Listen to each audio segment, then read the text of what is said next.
की जो विशिष्ट भाषाएं मानी जाती हैं अंग्रेजी को छोड़कर, जैसे जर्मन है, जैसे फ्रेंच है, जैसे डच है, जैसे इटालियन है, जैसे पोर्चुगीज है, जैसे स्पेनिश है, जैसे रशियन है, जैसे डेनिश है, दुनिया में विशिष्ट भाषाओं में ये मानी जाती है। अंग्रेजी को छोड़कर अंग्रेजी विशिष्ट भाषाओं में नहीं मानी जाती, अंग्रेजी सामान्य भाषाओं में गिनती होती है, क्योंकि अंग्रेजी दूसरों की नकल है और जो दूसरी भाषाएं हैं वो मूल भाषाएं मानी जाती हैं।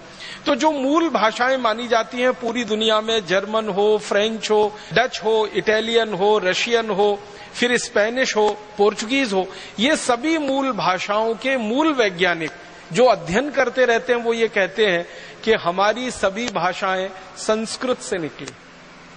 जर्मनी में तो ये बात बिल्कुल गहराई तक स्वीकार की जा चुकी है कि जर्मन भाषा संस्कृत की देन है और जर्मनी के लोग अपने आप को बड़े गर्व से ये कहते हैं कि हम आर्य हैं, माने हम भारतवासियों के ही जैसे हैं, हमारे वंशज भारतवासी रहे हैं। जर्मनी की जो हवाई जहाज की सेवा है ना, उनकी सबसे बड़ी हवाई सेवा, उसका नाम है लुफ्थहान्सा। जब लुफ्थहान्सा के बारे में किसी जर्मन को मैंने पूछा कि ये लुफ्थहान्सा क्या शब्द है, जर्मनी का शब्द है, जर्मन का शब्द है, वो वैज्ञानिक मुझे हैरानी से देखने लगा, कहने लगा ये जर्मन का शब्द नहीं है, ये संस्कृत का शब्द है। मैं पूछा क्या है, तो उसने कहा लुप्तहंस, उसमें से बना लिया लुप्तहंसा। लुप्त माने खत्म हो गए, विलीन हो गए, और हंस जानते हैं एक बहुत विशेष किस्म का पक्षी जो आज दुनिया में हमें दिखाई नहीं देता। एक जमाने में सबसे ज्यादा ये हंस भारत में ही हुआ करते थे, तो उन्होंने कहा भारत के संस्कृत में से हमने ये निकाला है लुप्त हंसा। हंस जो लुप्त हो गए उनके नाम पर हमारी पूरी एयरलाइन चलती है जिसको लुफ्थहान्सा कहते हैं। पहली बार मुझे पता चला कि जर्मनी की सरकार का संस्कृत के प्रति इतना प्रेम है कि उन्होंने अपनी एयरलाइंस का नाम ही भारत के शब्दों से बना लिया। और आज जर्मनी में शिक्षा में, विश्वविद्यालय के स्तर की शिक्षा में संस्कृत की पढ़ाई पर और संस्कृत के शास्त्रों की पढ़ाई पर सबसे ज्यादा पैसा खर्च हो रहा है। और जर्मनी दुनिया का भारत के बाहर का पहला देश है जिसने अपनी एक यूनिवर्सिटी, एक विश्वविद्यालय संस्कृत साहित्य के लिए समर्पित किया हुआ है। और जर्मनी दुनिया का वो पहला देश है जिसने भारत के बाहर भारत की विद्या को सीखने और सिखाने की परंपरा शुरू की है। हमारे जो महर्षि चरक हुए, जिन्होंने चिकित्सा व्यवस्था का सबसे पहला सिद्धांत और सारी विद्याएं दुनिया को सिखाई, चरक, उनके नाम पर जर्मनी की सरकार ने विभाग बनाया है, उसका नाम ही है चरकोलॉजी। चरक ऋषि के नाम पर चरक लिया और लॉजी उसमें उन्होंने लगा दिया अंग्रेजी का, तो चरकोलॉजी विभाग उनका है, माने चिकित्सा विभाग। जर्मनी की सरकार सबसे ज्यादा भारतीय विद्याओं की जो खोज है उस पर खर्चा कर रही है। अंग्रेजी में उसको हम कहते हैं इंडोलॉजी। इंडोलॉजी का माने होता है भारतीय विद्याएं। तो भारतीय विद्याओं पर भारत के बाहर सबसे ज्यादा शोध अगर हो रही है तो जर्मनी में। और जर्मन वैज्ञानिकों से जब हम पूछते हैं कि ये सब आप क्यों कर रहे हैं, तो कहते हैं वो संस्कृत का कारण है, क्योंकि संस्कृत सबसे पुरानी भाषा है, सबसे पहली भाषा है, इसलिए सबसे पुराना और सबसे पहला ज्ञान भी इसी में है और वो ज्ञान हमें सीखना है ताकि हम हमारे देश को आगे बढ़ा सकें। तो सबसे पहली भाषा और सबसे पहली लिपि हमने दुनिया को दी। अब संस्कृत के बारे में 2-3 महत्व की बातें जो सारी दुनिया के वैज्ञानिक कहते हैं वो मैं आपसे शेयर करना चाहता हूं। संस्कृत के बारे में सबसे अच्छी बात जो आज कही जा रही है वो ये कि कंप्यूटर को चलाने के लिए जिस भाषा का सबसे अच्छा उपयोग हो सकता है वो यही भाषा है संस्कृत। कंप्यूटर चलाने के लिए आप जानते हैं कुछ सिद्धांत तय किए जाते हैं, उनको अंग्रेजी में एल्गोरिदम्स कहते हैं। जो एल्गोरिदम सबसे अच्छी बनी है आज तक पूरी दुनिया में वो संस्कृत में ही बनी है, अंग्रेजी में नहीं बनी। आपको सुनकर हैरानी होगी, दुनिया में कंप्यूटर चलाने वाली सबसे अच्छी algorithm, best in the world, पूरी दुनिया में सबसे अच्छी एल्गोरिदम वो संस्कृत में तैयार हुई है। और थोड़े दिन में संस्कृत की वो एल्गोरिदम सारी दुनिया पे छा जाने वाली है। सब वैज्ञानिक इस बात को स्वीकार कर रहे हैं। कारण जानते हैं क्या?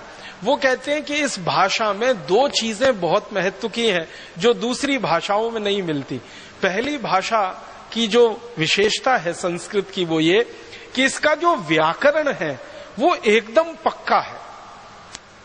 इतना पक्का है कि लाखों करोड़ों वर्ष पहले किसी ऋषि मुनि ने जो व्याकरण में कह दिया है वो 21वीं शताब्दी में भी उतना ही सच है जो लाखों करोड़ों वर्ष पहले।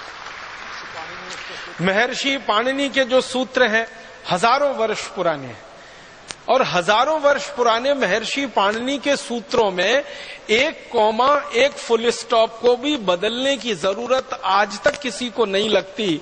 ये इस भाषा की सबसे बड़ी विशेषता है। दुनिया की बाकी सभी भाषाओं में बदलाव होते हैं, समय के साथ बदलाव होते हैं और व्याकरण काफी कुछ बदलता रहता है, लेकिन संस्कृत दुनिया की अकेली और एकदम विशिष्ट भाषा है जिसका व्याकरण महर्षि पाणिनि से लेकर आज 21वीं शताब्दी तक एकदम पक्का है और शायद अगले लाखों करोड़ों वर्ष तक उतना ही पक्का रहेगा, जिसमें कोई भूल चूक होने की दूर दूर तक संभावना नहीं। ये भाषा की सबसे बड़ी विशेषता होती है और इसलिए फ्रांसीसियों ने अपनी जो भाषा बनाई फ्रेंच, उसको संस्कृत का आधार दिया। जर्मन लोगों ने जो अपनी भाषा बनाई जर्मन, उसको संस्कृत का आधार दिया। आप कभी फ्रेंच भाषा को या जर्मन भाषा को पढ़ने की कोशिश करेंगे तो वो बिल्कुल वैसी की वैसी है जैसे संस्कृत होती है। संस्कृत में धातु रूप होते हैं, शब्द रूप होते हैं, फ्रेंच में भी ऐसे ही होता है। और मैंने गिनना शुरू किया तो फ्रेंच, जर्मन, डेनिश और बहुत सारी भाषाओं की गिनती करते करते 56 ऐसी भाषाएं हैं जिनके शब्द रूप, धातु रूप लगभग संस्कृत जैसे हैं। बहुत मामूली सा अंतर है उनमें। और वो मामूली सा अंतर भी क्यों रखा गया? जब उन लोगों से बात होती है जिन्होंने इस भाषा पे काम किया, वो कहते हैं वो जानबूझ के रखा गया। मैं पूछता हूं क्यों, तो वो कहते हैं फिर तो पता ही नहीं चलेगा संस्कृत और हमें अंतर क्या है। तो हमने जानबूझ के कुछ अंतर छोड़ रखा है, शायद वो अंतर भी थोड़े दिन में खत्म हो सकता है। दूसरी सबसे बड़ी बात है जो सारी दुनिया के वैज्ञानिक अब स्वीकार करते हैं कि भारत की अकेली विशिष्ट भाषा संस्कृत है जिसके पास शब्दों का सबसे बड़ा भंडार।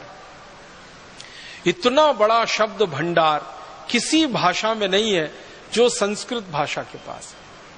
दुनिया की सबसे ज्यादा बोली जाने वाली भाषा जिसको हम अंग्रेजी कहते हैं या रशियन कहते हैं या जर्मन कहते हैं या फ्रेंच कहते हैं या डच, पोर्चुगीज, स्पेनिश कहते हैं, जिनको कहा जाता है या चाइनीज कहते हैं, इन सब भाषाओं से हजारों गुना ज्यादा शब्द संस्कृत में। महर्षि पाणिनि ने संस्कृत का ग्रामर जब तय किया उस समय से लेकर और आज तक अगर संस्कृत के इस्तेमाल किए गए शब्दों की गणना की जाए कि कितने संस्कृत शब्द भाषा के स्तर पर इस्तेमाल हुए हैं और लोगों के बीच में वो आए हैं, शास्त्र के माध्यम से, साहित्य के माध्यम से, बोलचाल के माध्यम से, तो संस्कृत भाषा में अब तक जिन शब्दों का इस्तेमाल हो चुका है और भविष्य में और होगा, 102 अरब 78 करोड़ 50 लाख शब्दों का इस्तेमाल अब तक संस्कृत भाषा में हो चुका है।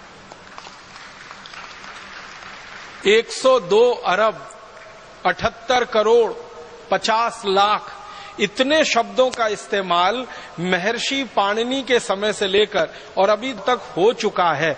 और संस्कृत के विद्वान कहते हैं कि अगर आज से अगले 100-200 साल की बात हम करें और इसी तरह से संस्कृत में काम चलता रहे तो इतने ही शब्दों का और इस्तेमाल अगले 100 से 200 वर्षों में हो चुका होगा। जब संस्कृत कंप्यूटर की भाषा हो जाएगी थोड़े दिन में, क्योंकि दुनिया की सबसे अच्छी एल्गोरिदम संस्कृत में तैयार हुई है और सामान्य कंप्यूटर की भाषा में संस्कृत आने लगेगी, तो वैज्ञानिकों का कहना है कि 102 अरब 78 करोड़ 50 लाख जो शब्द अब तक इस्तेमाल हुए हैं, इतने ही शब्द और इस्तेमाल हो चुके होंगे अगले 100 से 150-200 वर्षों में। माने दुनिया में किसी भाषा में इतना बड़ा शब्द भंडार होने की दूर दूर तक क्षमता नहीं है जो संस्कृत में। और संस्कृत भाषा के जो वैज्ञानिक हैं, जानकार हैं, वो ये कहते हैं अनंत शब्द भंडार। ये 102 अरब 78 करोड़ 50 लाख तो वो गिनती है जो अब तक इस्तेमाल हुए शब्द हैं। जो भविष्य में इस्तेमाल होने वाले शब्द हैं उनकी गिनती हम नहीं कर सकते हैं। इसलिए कहा जाता है कि अनंत शब्द भंडार है। दुनिया में किसी भाषा में इतना बड़ा शब्द भंडार नहीं। कोई व्यक्ति अगर लगकर ईमानदारी से 3 वर्ष करे काम तो संस्कृत भाषा का ये पूरा व्याकरण सीख सकता है और इतना बड़ा शब्द भंडार उसके कोश में आ सकता है। हमारे परम पूज्य ऋषि महर्षि पाणिनि ने जो लिखा है अष्टाध्यायी, उसको 3 वर्ष में पढ़कर कोई व्यक्ति बड़ा पंडित हो सकता है। मैं और एक गहरी तीसरी बात कहना चाहता हूं संस्कृत के बारे में, जो दुनिया के सारे वैज्ञानिक कहते हैं, वो ये कि सबसे बड़ी बात सबसे कम शब्दों में कहने की क्षमता अगर दुनिया की किसी भाषा में है तो वो संस्कृत में। सबसे बड़ी बात, एक वाक्य हो सकता है बहुत बड़ा। अगर हम पेज के लाइन के हिसाब से देखें तो बहुत सारे वाक्य ऐसे हो सकते हैं जो 1/4 पेज के हों, 1/3 पेज के हों, आधे पेज के हों। संस्कृत की ताकत इतनी बड़ी है कि उनको सबसे कम शब्दों में कह सकती है और पूरी बात उसमें आ सकती है, एक बात भी उसमें छूटे बिना। तो ये तीसरी सबसे बड़ी बात जो इस भाषा में है कि बड़े से बड़ी बातों को सूत्र रूप में, संक्षेप रूप में कह देने की ताकत इस भाषा में है, जो दूसरी भाषाओं में बहुत कम मिलती है। और